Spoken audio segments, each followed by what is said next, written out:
Hello et bienvenue dans le résumé de la 74e Producer Live Letter diffusée le 11 novembre dernier à la date du 10e anniversaire de la fermeture des serveurs de la 1.0. Cette PLL est la première partie de présentation de la prochaine mise à jour majeure, la 6.3, qui sera disponible en début d'année prochaine. Si l'on s'en était tenu au planning de mage majeur tous les 4 mois, cette dernière aurait dû être programmée pour fin 2022. Mais pour éviter de trop stresser les équipes, ça a été repoussé. Et apparemment, ce sera pas aussitôt que le 3 janvier. Et j'imagine qu'avec la sortie récente du remake de Tactics Ogre, ils veulent éviter une concurrence interne pendant les fêtes de fin d'année. Aussi, comme c'est que la première partie, il n'y aura pas d'image de gameplay mais seulement des screenshots. Bon, il est temps de commencer avec les suites attendues des quêtes en cours. On aura bien sûr en premier lieu l'épopée, qui nous emmènera entre autres à Garlemald avec Zero, qui d'après les retours que Yoshipi a eu est très populaire. Au vu de la gueule du nouveau donjon dans une ambiance glacée, c'est dans la région de l'Ancien Empire que cette nouvelle instance se déroulera, a priori. Au passage, il s'appellera Lapis Manalis dans la version anglophone et sera probablement repris tel quel en français. Pour la culture générale, Lapis Manalis est le nom donné à deux pierres de l'époque de la Rome antique. Une qui fermait le fossé creusé à la fondation de Rome pour représenter le passage vers le monde des morts, l'autre qui servait lors de rituels dans le temple de Mars, le dieu de la guerre, pour invoquer la pluie. Dans les deux cas, il y a des parallèles intéressants à introduire dans l'épopée. Le nom japonais inclut une histoire de montagnes enneigées, de cavernes des enfers, à prendre avec des pincettes, je parle pas jap, ce qui nous rapprocherait plutôt de la première des deux pierres. Pour revenir aux nouvelles instances, il y aura bien évidemment un nouveau défi et sa version extrême, mais leur nom n'a pas été révélé. Vu qu'il ne reste que 3 patchs majeurs avec chacun son défi, mais que le dernier devra a priori être conclusif à l'épopée avant l'extension suivante, la formule de la triplette de défis optionnels ne devrait pas être utilisée ici. Surtout qu'il reste Golbez et ses deux généraux encore en vie, Rubicante et Cagnazzo, pile assez pour 3 défis. Mais allez savoir, on n'est pas à l'abri d'une surprise. Pour les quêtes optionnelles, comme ça a l'air d'être prévu pour avancer à chaque mise à jour majeure, ou en tout cas dans les mineures subséquentes, Innibrand et la Tarifacture auront droit à leur suite. La première passant par Tavener et la seconde se déroulant à Outard, avec notamment Hancock.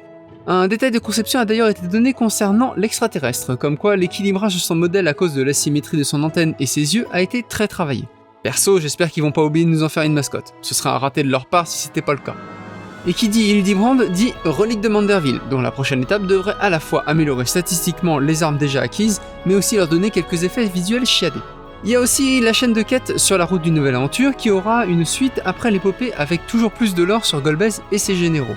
Mais c'est surtout la continuation des raids en alliance qu'on attend, vu que c'est un patch impair, et le nom du prochain a été donné, Euphrosine, la deuxième des 3 Carites, des déesses grecques appelées Grâce chez les Romains.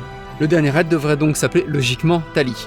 Maintenant, on n'a pas d'infos sur qui on aura à affronter parmi les 8 dieux restants, mais vu qu'ils viennent par paires liées chacune à un élément, il nous reste Nofika Altic, Menfina Alon, Taliak Nimeya et Limlaen Ochon.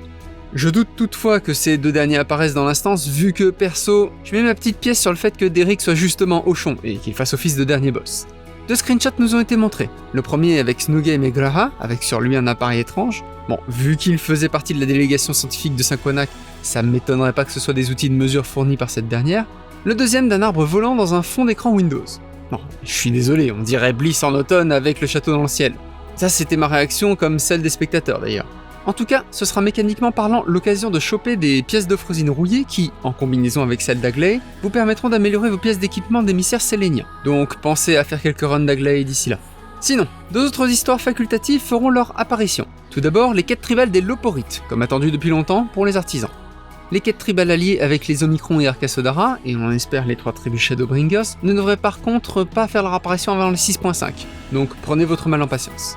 Comme d'habitude, on aura plein de nouveaux objets à acheter, et perso, je voudrais bien un cosplay en jeu de Loporite, histoire de faire comme Foxclone pour le prochain Halloween.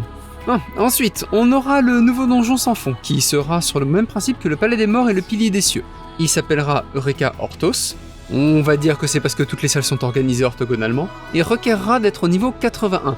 Ils n'ont pas précisé combien d'étages on aura, à savoir 200 comme le palais ou 100 comme le pilier, ou s'il y aura des changements au niveau des consommables qu'on y trouvera, comme il y avait entre les 2 premiers donjons.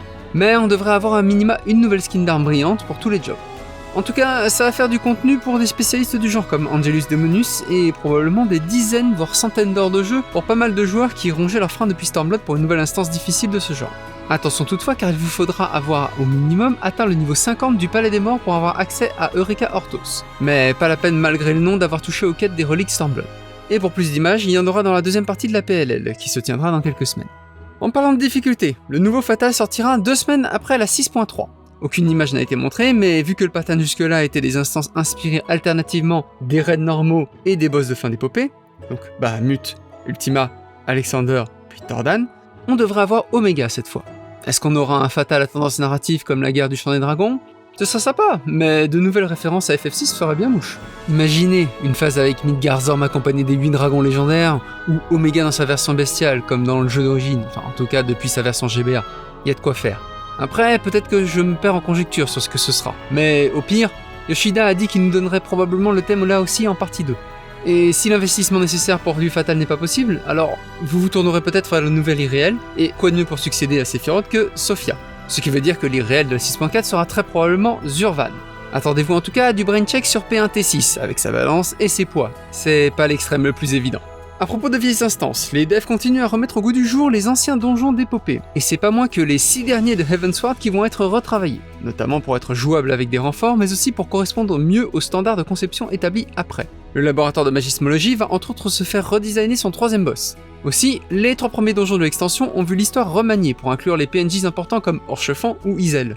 On devrait donc logiquement avoir, à part pour le laboratoire, Alphino pour tous les donjons, Y'shtola sur Goubal et l'Antitour, Krill et Sancred étant des options viables pour cette dernière, quoique les problèmes d'éther du Surinor pourraient empêcher cela, mais après tout, il est allé jusqu'au Kristallmer, Emmerich pour Xelphatol et Sorkai, et pour la muraille de Balsar, un dernier barreau d'honneur de Papalimo me paraît avoir le meilleur impact, avec bien sûr Linz pour l'accompagner. Quant aux PNJ qui pourraient ajouter, ça me ferait bien marrer d'avoir Matoya sur Goubal et l'Antitour, avec un moyen de transport perso pour suivre les joueurs pressés. Un mock pour Sorkai serait pas déconnant, surtout qu'ils ont déjà des modèles pour différents rôles. Mais on risquerait de le confondre avec les ads du premier boss, et les soigneurs qui sélectionnent leurs équipiers à la souris sans passer par la liste d'équipe vont trop galérer. Lucia ferait le taf en accompagnant Emmerich, mais les deux sont des paladins, donc faudrait changer le job de l'un d'eux pour que ça marche. Après, s'ils ont pas d'idée, rien ne les empêchera de mettre des PNJ génériques, comme c'est le cas pour l'air et la voûte. Je fais confiance au scénariste Ban Ryoda pour trouver la meilleure façon de tourner tout ça. Pour en terminer avec les instances de combat, un nouveau donjon de cartes au trésor fera son apparition, et contrairement à Shadowbringers et Stormblood, n'aura aucun rapport avec le donjon précédent de ces mêmes cartes, puisqu'il prendra place à Elpis. Notez bien que seules les cartes ouvertes à Elpis y donneront accès. À moins qu'il fasse preuve d'originalité, on devrait avoir droit à une roulette similaire au temple sacré d'Uzner et au jardin secret de l'Iregia.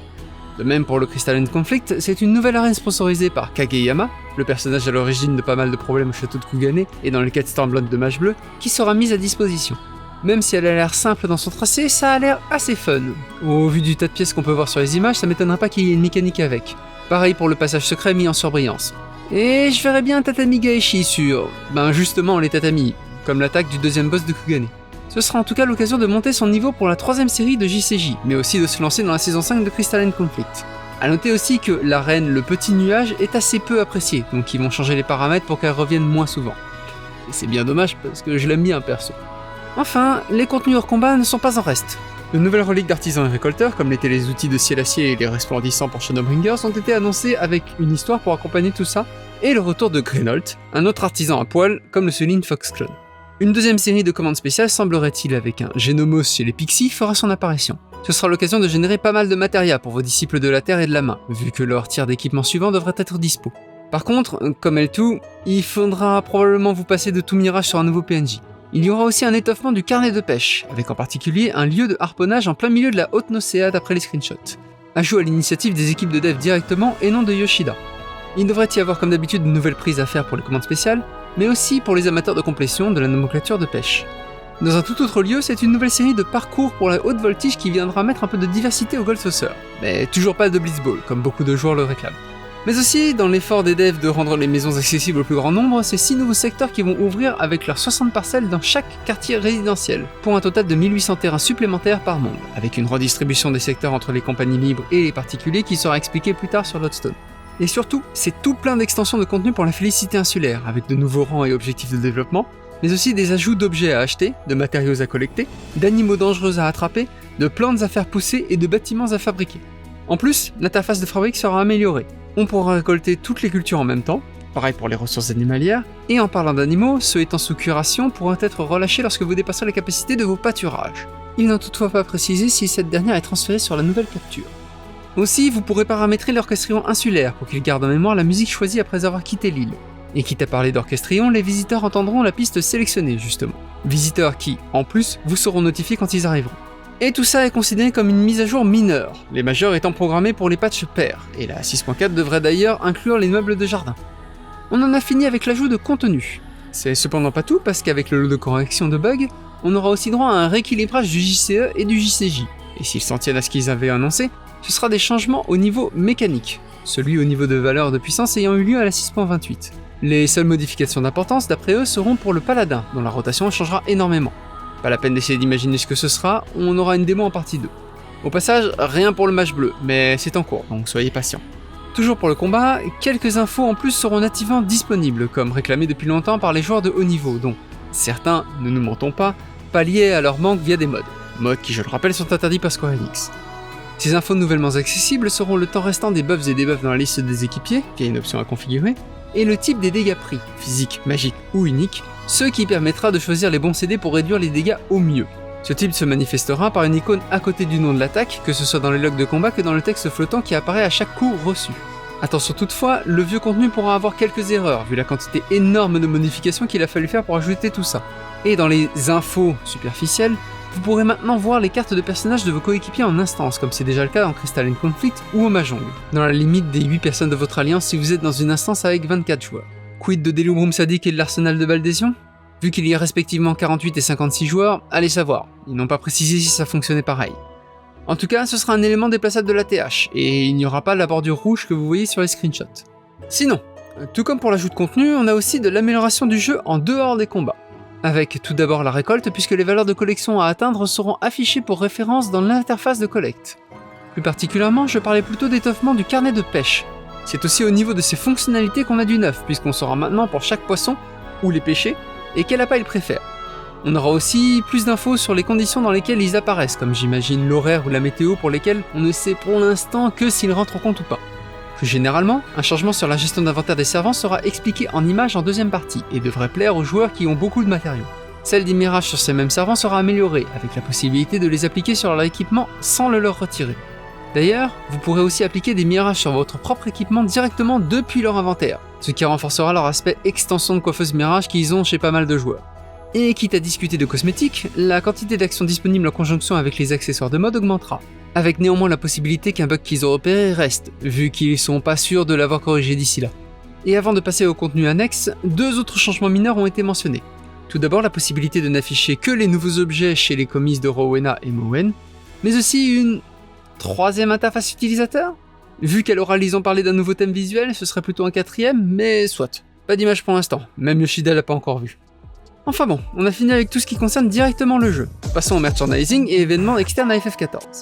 Ils ont d'abord rappelé que le concours relatif à Tactics Ogre Reborn se finissait sous peu, lundi 14 novembre à 15h59, heure de Paris.